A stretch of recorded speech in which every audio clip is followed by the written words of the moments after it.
friends, I'm going to keep this really nice and brief because, to be quite honest with you, I hate filming myself. It's very, very awkward. So today, we're basically just going to be ripping off Urban Outfitters. I saw this really cool floor cushion. I wanted it. I didn't want to pay $300 for it. So I decided to make it instead. It's a pretty simple DIY slash tutorial. I didn't make it simple because I forgot to film half the time. I did it in really chaotic bursts of energy, which is very, very reflected in this video.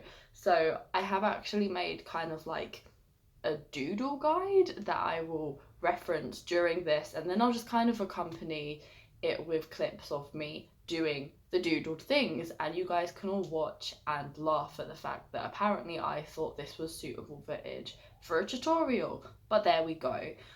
Before we start, a couple of quick tips and tricks. I don't know why I did that, but this is pretty cohesive so far, so I guess it's staying in the edit. Couple of quick tips. Firstly, I hand sewed this cushion because I don't own a sewing machine and I don't sew very often. This is actually the first project I've ever done, so it felt kind of impulsive to straight off the bat go and buy a $300 sewing machine. Also kind of defeated the purpose of I was trying to save money, and I've been buying a lot of craft materials recently, like air dry clay, which has never been used. I didn't want to do that with a sewing machine, so I've kind of set myself this challenge of do three projects, that's the word, 3 projects without a sewing machine, and then, you know, if you're consistent, if you like it, then you can treat yourself to one.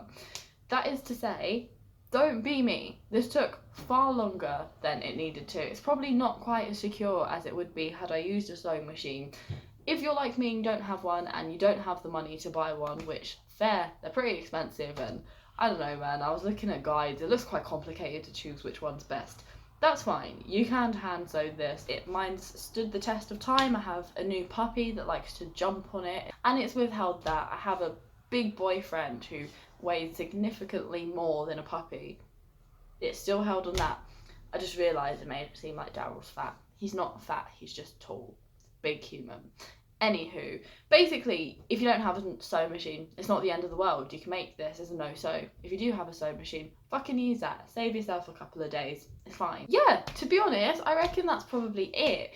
If for some weird reason you found this video just on its own through YouTube, which I doubt you have, but let's say you have, do check out the website, just because I personally find videos quite hard to follow, like tutorial-wise. I like to watch them and then I'm like, didn't sink in. I do have the exact measurements and a step-by-step available on my website that is just kind of like, I don't know, easy, concise, clear to understand.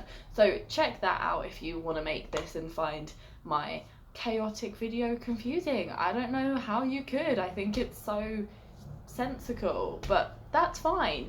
That option is there too. And yeah, I think without further ado, let's just get into the video. Okay, let's get into what you need. So the first thing is a pair of really sharp scissors, and I cannot emphasize this enough. Really, really sharp scissors. Otherwise, you're playing yourself. Just go out and buy some. That's how worth it this is. And then you also just need basic sewing stuff. Now, I am no expert. I don't even know the difference between these needles or these types of thread. I just got a lot of thread and a lot of needles. I used the thinner thread because embroidery thread is for embroidery, I know that much. And then you just need 3 meters of the fabric of your choice. I use this really nice rusty velvet one, but you do you. And just some sort of stuffing. Don't do beanbag stuffing, spoilers, just don't. Alright, now that's all done, let's get into how we're gonna start making this stuff. So the first step is just to measure and cut out all of your fabric. I will include a quick picture that just has the exact measurements that I used. You'll probably see that I added a couple of extra inches on the sides of the pieces of fabric that join together. This was just pretty much for error correction. The last time I tried to cut fabric, it was a whole ass mess. So I thought, you know what, Mia? leave yourself some room to fuck up because it's you. You actually do not need this much extra. You know, I think I added 2 inches per side, which is ridiculous looking back on it. I'm still going to include these measurements though, just because they are the tried and tested ones, but if you guys are more seasoned crafters than I, maybe just like half an inch on each side would be more than enough. The next step is super simple if really time consuming. Think of it as meditation. You just need to sew the perimeter of your cushion together. So that's all the smaller pieces of fabric. Sew them together. You can kind of see how I did the seams in the video here. It actually worked really, really well. It kept the corners tidy but really tightly secured together. Now, after you've done the perimeter, you do need to attach the larger pieces of fabric. Make sure to leave a couple of inches unsewn. This is where we're going to put our beanbag stuffing or pillow stuffing in, so you need to make sure there is a gap to put that filling into. Guys, it is finally almost over. The end is nigh. I have one more side to do. The next thing to do is just to fill your cushion, essentially. By the way, enjoy this incredibly awkward continuous loop of my personal hell. Jesus Christ, I cannot tell you how much I don't recommend using fucking beanbag filling. It is insufferable. It gets everywhere. I am still finding beanbag balls, and just I don't know, import it. Import pillow stuffing if you can. If I do this over again, which I probably will and better, I'm not using beanbag balls. Oh my god, ran over. Anywho, once you've filled the cushion, just basically stitch the side back up so you've now got a nice stuffed cushion. And take a second to pat yourself on the back because, you know, it was work to get here, guys. You've done well. I'm actually getting sick with myself editing this. It's literally just a whole lot of me doing nothing. Enjoy a whole lot of me doing nothing. Anywho, the next step, now you've got a full cushion, you just want to mark where your little tufts are going to be. As you can see here with a lovely marker pen, what you need to do is tie off the bottom of some thread. I did use embroidery thread for this just because it's thicker, and then stick it from the bottom of your cushion. This means that it's going to actually hold at the bottom. Bring the needle through to the top of the cushion and then rinse and repeat back down. That just creates some tension between, how many times am I going to say cushion in this damn video? It's going to create some tension within the cushion, and that's what creates these little indents. So just keep doing that for as many times as you like. It's going to depend how deep you want the tufts, if you want to sew any buttons or whatever on top, but keep doing that until you've got the finish you like, and then just tie it off at the bottom. And our final step, my loves, we are so close to the finish line. So for the last part, we're just going to be tufting the outer edges of the cushion.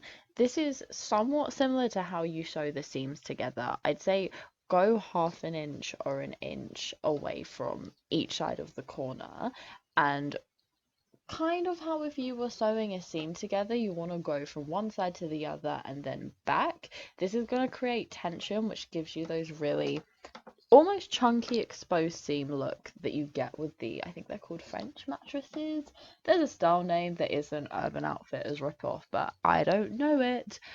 It's quite hard to explain this technique, which is why for once I did make somewhat more of an effort to get a good camera angle, but hopefully you guys can kind of see what's going on here and how I'm making the effect. If not, there are lots of better people than me making better videos than this, so go check one of those out. Okay, so final thoughts on this craft. I actually really enjoyed it. Once I got into the sewing, I didn't hate it as much as I thought I would. I only stabbed myself like 3 times, which is honestly better than I think anyone would have expected for me. Yeah, I had a good time. I would do it again. In fact, I plan to do it again when this COVID nonsense is over, because it's really hard to find certain things in Australia. One of those things is pillow stuffing. Everywhere seems to be sold out. So I had to use beanbag filling, as you guys saw. You guys also saw the fucking chaos that ensued. Next time, I don't want a beanbag one. It does hold its shape, actually. It does go back to its shape quite well, but it's not, whatever. yeah, I really liked it. Highly recommend. Looks super cute. Didn't pay $300 for it. Cool. All right. If you enjoyed this, great. Have fun enjoying it. Make it yourself. Don't spend $300 at Urban Outfitters. Down with capitalism, guys. Bye.